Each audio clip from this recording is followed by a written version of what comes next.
우리 시대는 기독교 신앙에서 말하는 하나님의 믿음, 하나님을 믿는 이 믿음에 대해서 혼탁하게 받아들이고 있는 현실입니다.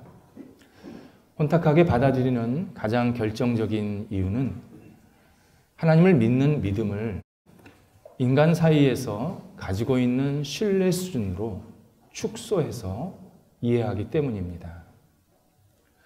예를 들어 어떤 사람이 회사에 취직을 하려고 면접을 보았습니다. 면접관과 대화를 나눴는데 면접관이 이 친구가 너무 마음에 들었고 이 사람도 이 회사가 괜찮아서 같이 일하기로 약속을 했습니다. 그런데 우리는 그 다음에 하는 일이 고용계약서를 반드시 씁니다. 내가 이 회사를 좋아하고 또 이 회사도 나를 괜찮게 여겼는데 왜 우리는 고용계약서를 쓸까요? 서로 약속한 것을 어길 수 있는 그러한 상황, 그러한 마음의 변화가 있겠다라는 그런 변수를 받아들이기 때문입니다.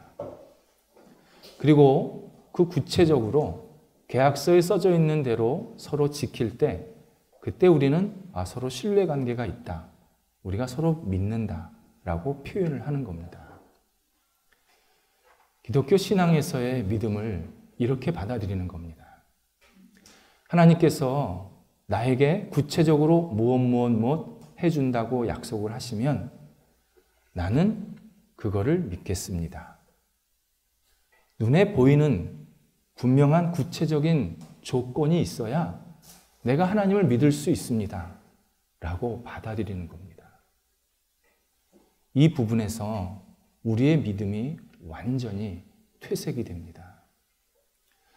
성경에서 말씀하시는 믿음은 그런 차원이 아닙니다. 먼저 보이지 않는 하나님을 믿는 겁니다. 보이지 않는 하나님을 믿는다?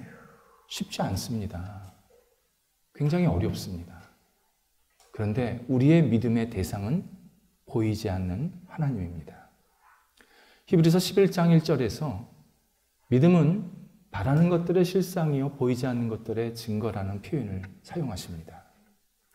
실상, 실체, 현실이라는 겁니다. 이런 의미입니다. 우리는 지금 땅을 소유할 때 토지대장이라는 곳에 내 이름이 구체적으로 적시되어 있습니다. 그래서 토지대장에 내 이름이 있어야 이 땅이 내 건가 된 겁니다. 근데 이 토지대장이 생긴 게 비교적 근대입니다. 오랫동안, 정말 수천 년 동안 땅을 그렇게 소유하지 않았습니다. 우리 조상이 여기에 오래 살았고 우리 가족이 여기에 오래 살았으면 여기는 내 땅인 겁니다. 누구도 그것을 거부할 수가 없었습니다. 근데 사람들이 자꾸 이상하게 치고 들어와서 이 땅 내 거야 싸우다 보니까 인간 사회에서 토지 대장이라는 게 생겼고 그리고 토지 거래가 생긴 겁니다. 오랫동안 인류는 그냥 내가 여기서 살았으면 여기는 내 땅이라고 다 인정을 받은 겁니다. 그래서 구약 성경에서 하나님께서 희년이라는 제도를 만드십니다. 네가 지금 살고 있는 이 땅, 네 땅 맞냐? 니네 조상 대대로 살고 있었던 니네 가족들이 오랫동안 살고 있던 그 땅 맞니? 아니지. 그러면 원래 그 주인한테 돌려줘. 50년마다. 50년마다 이 땅을 그 전 오래 조상들이 살던 그 사람들한테 돌려줘. 그리고 너는 원래 네가 살던 대로 돌아가. 이렇게 희년이라는 제도를 만들어 주신 겁니다. 이것이 바로 기독교 신앙에서의 믿음의 아주 중요한 부분입니다. 우리가 하나님을 믿을 때 하나님은 반드시 우리에게 나타나십니다. 하나님은 우리를 하나님의 자녀 삼으시고 하나님 나라에 들어가게 하시고 구원에 들어가게 하십니다. 그리고 복과 은혜를 계속 부어주십니다. 이게 현실이 된다는 겁니다. 약속만 하고 안 지키시는 게 아니라 그냥 현실적으로 우리한테 다가온다. 그걸 믿는 겁니다. 그래서 믿음은 대단히 용기 있는 행동인 동시에 굉장히 소망이 있는 행동입니다. 보이지 않는 하나님을 믿지만 보이지 않는 하나님을 마치 내 옆에 계신 분처럼 그냥 깊게 받아들이는 이 차원 높은 신앙이 바로 기독교 신앙의 믿음입니다. 기독교 신앙의 믿음을 인간 사이에서 조건이나 따지면서 약속하면서 어기면 법적인 소송이나 하는 그런 수준의 믿음으로 여기면 우리는 하나님을 계속 하나님 나한테 이런 것도 안 해주셨네요. 이런 것도 안 해주셨네요. 계속 불평하고 원망하는 그런 반복된 믿음 생활을 할 수밖에 없습니다. 기독교 신앙에서 믿음은 기본적으로 주관적으로 내가 고백하는 그런 믿음의 고백 내용이 있습니다. 그런데 그 믿음의 내용에는 반드시 공식적인 게 들어가 있어야 합니다. 우리는 다 하나님을 믿는다고 고백은 하지만 그 공통적으로 하나님께서 우리에게 알려주신 공식적인 내용이 있어야 합니다. 그래야 그게 진짜 믿음이 됩니다. 그래서 기독교 신앙의 믿음은 주관적인 믿음과 구원을 받는 믿음, 곧 참된 믿음 두 가지로 구분을 할 수가 있습니다.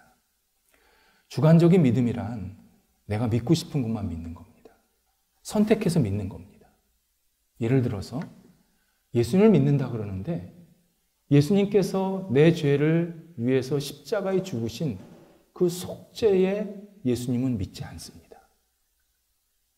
예수님을 믿는다 그러면서 예수님께서 이 땅에 오셔서 죽으시고 부활하신 그 부활의 사건은 믿지 않습니다.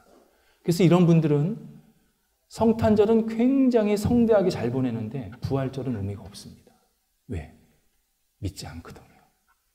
겉으로는 부활절이군요 막 얘기를 하는데 속으로는 믿지 않거든요.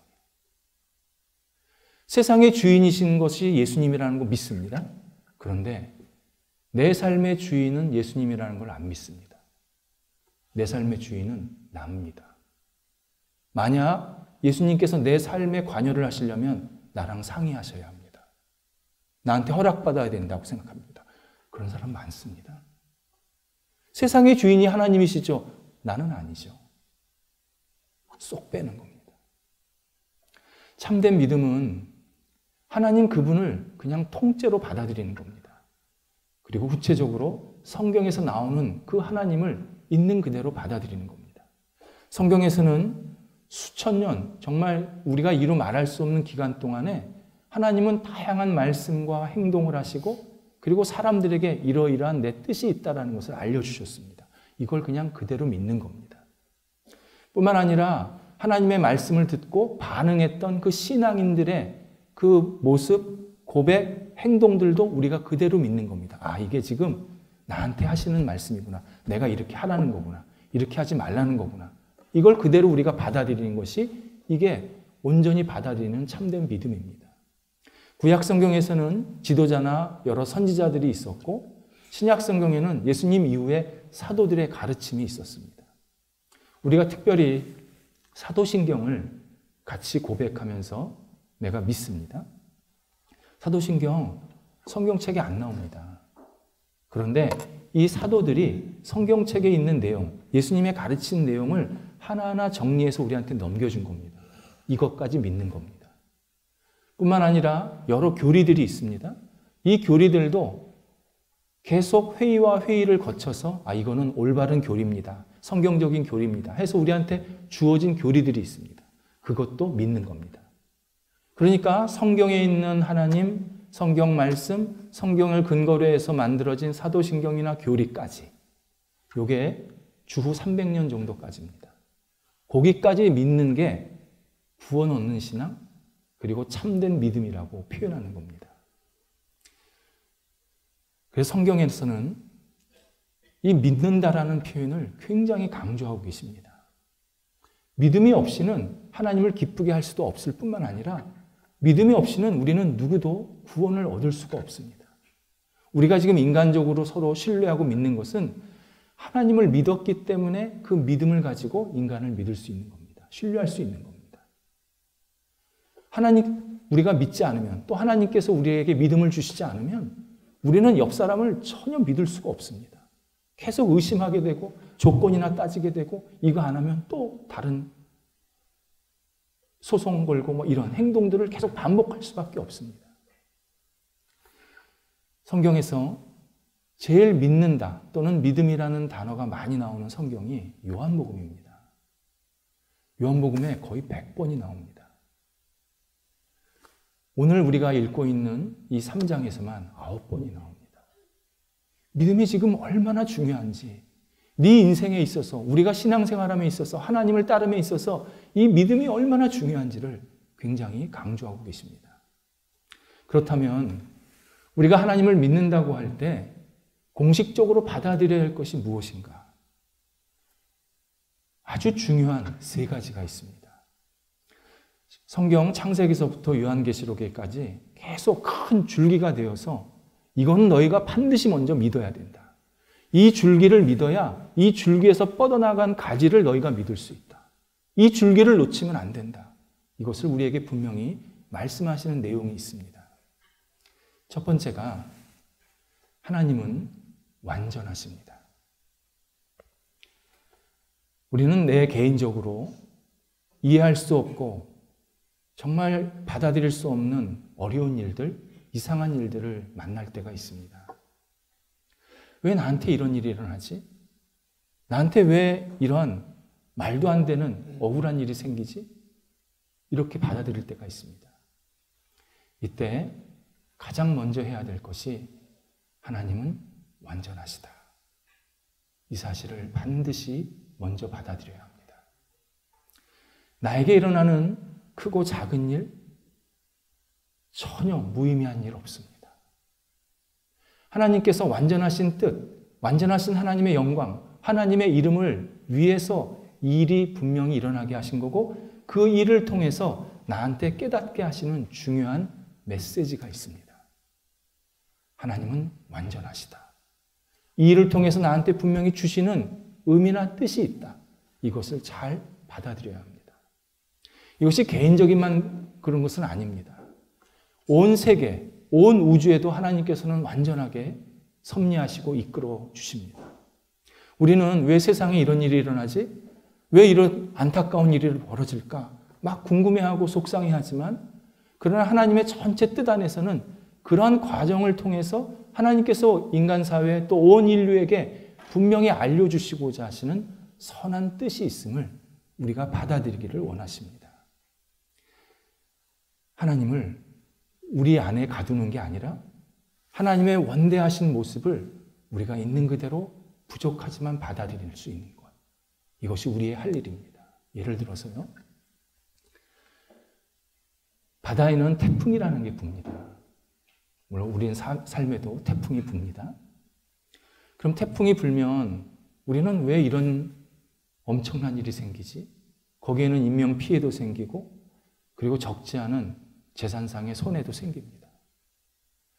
우리에게 생기는 여러 가지 어려움들이 1이라 그러면 하나님께서 전 지구적으로 유익을 주시는 것은 약 100에 해당합니다. 태풍을 통해서 바닷물이 완전히 정화가 됩니다. 불안했던 대기가 안정을 찾습니다. 그리고 저 속에 심연에 있었던 바닷물이 위로 올라와서 산소를 머금고 내려갑니다. 그래서 저 심연에 있는 고기들이 한동안 살 수 있는 겁니다. 우리는 태풍이 없었으면 좋겠다. 이런 어려움이 좀 없었으면 좋겠다 생각하지만 하나님의 거대한 세상을 이끌어 가시는 그 계획 속에서 이 태풍은 반드시 있어야 될 거고 때로는 그걸 통해서 더 유익한 것이 더 많아진다는 사실. 이것을 우리가 받아들이는 것, 이것이 하나님의 완전하심을 받아들이는 온전한 모습입니다. 두 번째는 하나님은 완전하신데 인간은 철저히 망가졌고 죄인입니다. 이 사실을 받아들이는 게 참된 믿음입니다. 그래서 예수님께서 십자가에서 못 박혀 죽으실 수밖에 없었습니다. 우리를 용서해 주시기를 원하시는데 방법이 없는 겁니다. 그래서 전능자가 직접 십자가에 우리의 죄를 지고 못 박히셔야 우리의 죄를 용서받을 수 있고 그리고 부활하셔서 다시 우리가 새롭게 출발할 수 있는 다시 날개를 달고 날 수 있는 그러한 용기와 기회를 허락해 주신 겁니다. 그런데 많은 사람들이 바로 이 부분에서 걸립니다. 신앙인과 비신앙인 가릴 것 없이 인간이 죄인입니다. 당신이 심각한 죄에 빠져 있습니다. 라고 말하면 시큰둥하게 반응합니다. 왜 자꾸 저를 죄인 취급하십니까? 제가 뭐가 그렇게 문제가 많습니까? 저도 부족한 거 압니다. 그런데 나 여태까지 잘 살았습니다. 열심히 성실하게 살았습니다. 앞으로도 성실하게 살 겁니다. 왜 자꾸 나를 죄인 취급하셔서 마음속에 불편하게 만드십니까? 이렇게 반문하시는 분들이 신앙인, 비신앙인 가릴 것 없이 굉장히 많습니다. 그래서 죄인이라고 얘기를 하면 굉장히 기분 나빠합니다. 언젠가 교회를 잘 나오시다가 안 나오시는 분이 한 분 계셨습니다.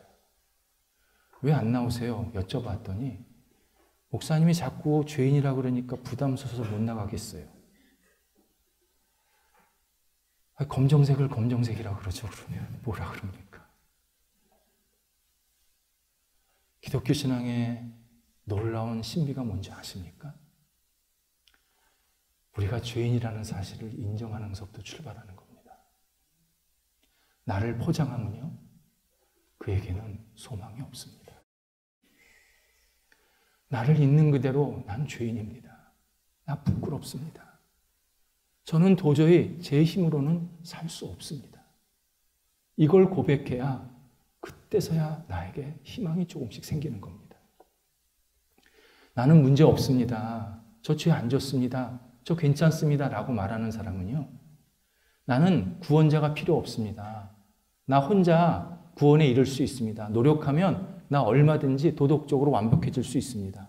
그렇게 말하는 것과 똑같습니다. 안타깝게도 성경에서 가장 심각한 죄라고 말씀하시는 게 바로 이것입니다. 하나님이 필요 없다라는 생각. 구원자와 관계없이 나는 구원받을 수 있다는 생각. 하나님과 단절이 됐는데 그 단절을 그냥 당연히 여기는 생각. 그 생각이 하나님의 마음을 너무너무 아프게 하십니다. 하나님께서 우리를 창조하셔서 우리와 교제하기를 원하셨는데 인간은 하나님과 분리된 상태에서 마치 아무 문제 없는 것처럼 떳떳하게 사는 모습을 하나님께서 보시면서 마음이 너무 아파하십니다. 이런 의미에서 인간의 죄는 크고 작은 게 없습니다. 모두 심각합니다. 큰 죄, 작은 죄는요, 인간의 구분법에 의해서 만들어내는 그러한 인간적인 생각입니다. 하나님께는 모든 것이 다 심각합니다. 아무리 우리 안에 내가 생각하기에 작은 죄가 있을지라도 이 죄는 점점점 확산이 되어서 나중에 하나님 앞에 못할 일이 없는, 정말 모든 일을 다 할 수 있는 그런 악으로 그렇게 펼쳐지게 됩니다. 생각해 보시기 바랍니다. 하나님을 무시하는 사람이 뭘 못합니까? 하나님과 관계가 떨어져 있으면 내가 못할 게 뭐가 있습니까? 그래서 아무리 작은 죄라고 생각하는 것일지라도 사실은 심각한 죄입니다. 우리는 마치 수영을 할 수 없는데 10m 수심에 빠졌든지 100m 수심에 빠졌든지와 같은 상태에 있는 겁니다. 내가 10m 수심에 빠져가지고는 나는 100m 안 빠졌습니다. 그렇게 말해도 소용없습니다. 수영 못하면 다 끝나는 겁니다. 다 익사합니다. 구조하시는 분이 오셔서 나를 건져내줘 주셔야 합니다. 어떤 분은 그렇게 생각합니다. 저는 50cm에 빠졌어요. 저는 1m밖에 안 빠졌어요. 얼마든지 걸어 나갈 수 있습니다. 인간의 죄가 50cm짜리가 없습니다. 우리를 완전히 침몰시키고 이 온 인류를 더럽히고 있습니다. 정말 죄의 바다에 우리가 지금 빠져 있는 겁니다. 구조선이 와서 나를 건져줘야 내가 살아날 수 있습니다. 나는 하나님 앞에서 철저한 죄인이다. 이 사실을 받아들이고 인정하는 것. 이것이 참된 신앙의 중요한 내용입니다. 세 번째가 내가 이렇게 큰 죄인인데 하나님이 나를 너무 사랑하신다. 이것을 믿는 것이 참된 신앙입니다. 오늘 우리에게 주시는 말씀의 핵심이 바로 이겁니다. 하나님이 죄인인 인간을 멸하고 싶지를 않으신 겁니다. 그래서 독생자 예수 그리스도를 우리에게 보내셔서 우리를 독생자를 통해서 구원하기를 원하신다고 간절히 지금 말씀하고 계십니다. 독생자를 세상에 보내서 우리가 그 독생자를 받아들이면 우리가 주님의 자녀가 되게 하시고 주의 거룩한 백성으로 살아갈 수 있게 해주시겠다고 재차 강조하고 계십니다. 예수님께서 나를 사랑하신다. 하나님께서 나를 사랑하셔서 절대 멸망하기를 원치 않으신다. 이 사실을 깊이 깨달으면 깨달을수록 내게는 얼마나 큰 힘이 생기고 지금 내 자리가 얼마나 질퍽거려도 다시 일어날 수 있는 용기가 생기는지 모릅니다.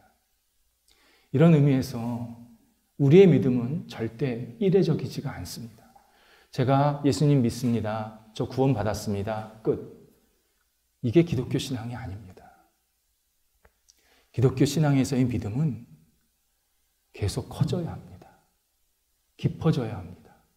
자라야 합니다. 성숙해져야 합니다. 그렇지 않으면 우리의 믿음이 세상에서 자꾸 빼앗깁니다.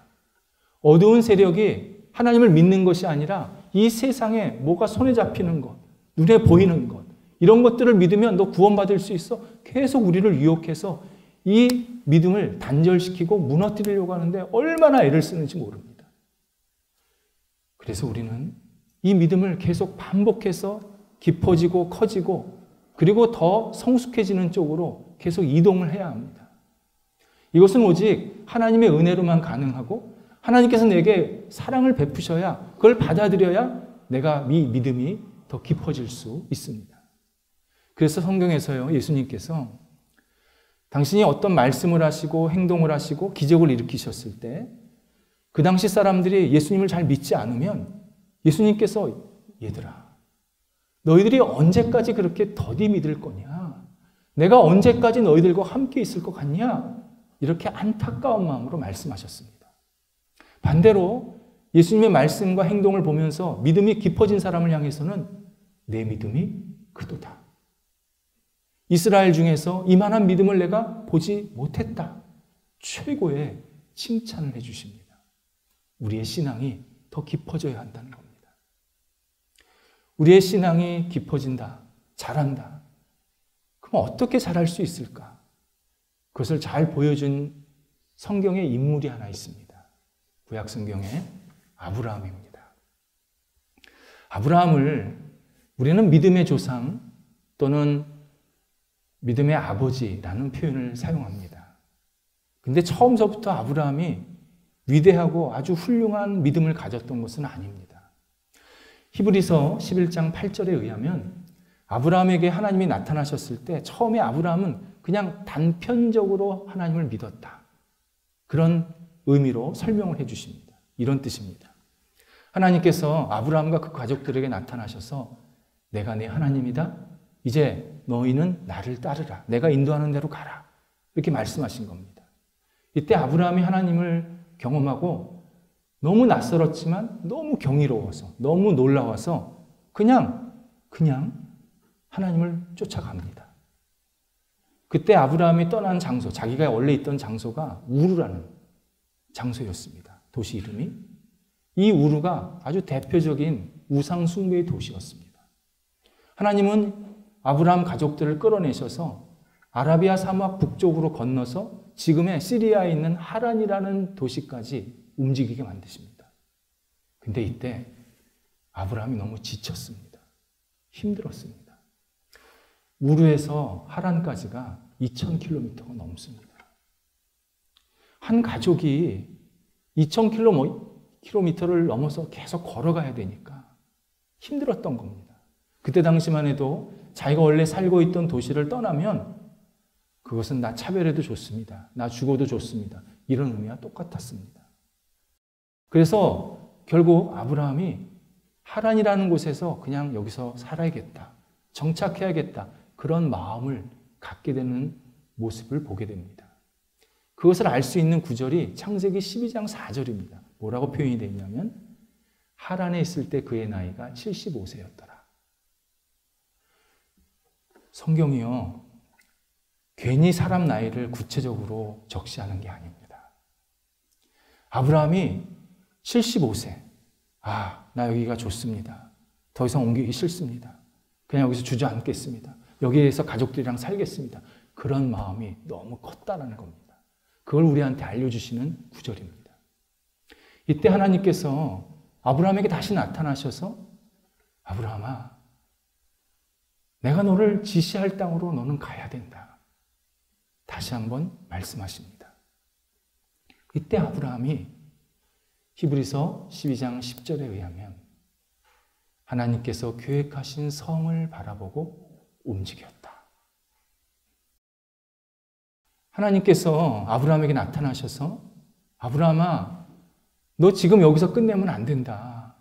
나를 더 의지해야 된다. 나를 믿어야 된다. 나를 더 바라봐야 된다. 말씀하셨을 때 아브라함이 하나님께서 계획하신 성을 내게 주신 것을 믿고 움직였다. 그래서 들어간 곳이 바로 이스라엘 땅입니다. 하나님께서 아브라함의 가족을 제일 먼저 이스라엘 땅에 들어가게 하신 겁니다. 그리고 이후에 아브라함의 후손들은 다시 이스라엘을 나와서 세상 속에서 흩어져 살다가 이집트에서 400년간 노예 생활을 합니다. 그러다가 여호수아 시대 때 다시 하나님께서 이스라엘 백성들을 부르시고 이스라엘 백성들은 믿음을 갖고 젖과 꿀이 흐르는 땅, 이스라엘 땅에 다시 들어가게 되었습니다. 그래서 지금 이스라엘이 이렇게 우리에게 함께 생활할 수 있는 그런 역사를 갖게 되었습니다. 만약 아브라함이 그때 하나님, 저 못 움직이겠습니다. 저 여기가 좋습니다. 저 주저앉을래요. 저 힘듭니다. 저 나이도 많고요. 저 고생도 많았습니다. 더 이상 움직이기 싫습니다. 만약 그랬다면 하나님은 아브라함을 내리시고 새로운 사람을 세우셔서 이끌어 가셨을 것입니다. 그러면 이스라엘 역사는 완전히 지금과 달라졌고 이스라엘 역사 자체가 와해가 됐을 가능성이 너무 높습니다. 그런데 아브라함은 하나님께 다시 믿음을 깊게, 더 큰 믿음으로, 더 간절한 믿음으로 주님을 붙잡은 겁니다. 그랬더니 하나님께서 결국 그를 통해서 놀라운 하나님의 역사를 이루어 주셨습니다. 아브라함의 이야기를 통해서 우리에게 주시는 하나님의 말씀 분명합니다. 우리에게는 개인적으로 어려운 일, 힘든 일이 많이 생깁니다. 그때 너는 나를 더 의지해라. 하나님이 말씀하시는 겁니다. 우리가 시련을 통해서 고통도 받고 때로 혼란스러운 시간도 생기고 막 갈등할 수도 있습니다. 그때 하나님이 우리에게 말씀하시는 겁니다. 너는 나를 더 의지해라. 그때 하나님을 더 의지하는 사람은 한 단계 완전히 점프업, 완전히 올라갑니다. 만약 그 시간에 하나님을 놓치면 그는 계속 밑으로 가라앉습니다. 하나님께서 우리가 어떤 어려움과 고난과 개인적인 힘든 일이 생겼을 때 그 상황이나 사람을 쳐다보지 말라고 하십니다. 그 상황 쳐다보면서 불평하지 말라고 하십니다. 사람 쳐다보면서 이 사람 때문에 이런 일이 생겼습니다. 불만 갖지 말라는 겁니다. 너는 나를 더 의지해라. 나를 더 붙잡아라. 나를 더 온전히 바라봐라. 다시 우리에게 말씀하시는 그 시간입니다. 그때 우리가 하나님을 더욱더 의지하고 바라보면 우리가 있는 이 상황을 하나님께서 가장 선한 모습으로 계속 이끌어 가십니다. 어떤 분은 그럽니다. 하나님, 이 문제 해결해 주시면요, 제가 잘 믿을게요. 저한테 이거 주시면요, 더 열심히 하나님 의지할게요. 아닙니다. 먼저 믿으라. 먼저 의지해라. 내가 너 책임질게. 내가 너 인도해 줄게. 나를 믿어라. 너에게 일어나는 일 사람 탓하지 마라. 환경 탓하지 마라. 이 주변 탓하지 마라. 너는 나를 바라봐라. 나를 의지해라. 내가 너를 끝까지 인도한다. 분명하게 우리에게 말씀하십니다. 우리는 구원을 이루는 이 믿음, 참된 믿음을 미루지 말아야 합니다. 자꾸 내 생각으로 믿음을 제한하지 말아야 합니다.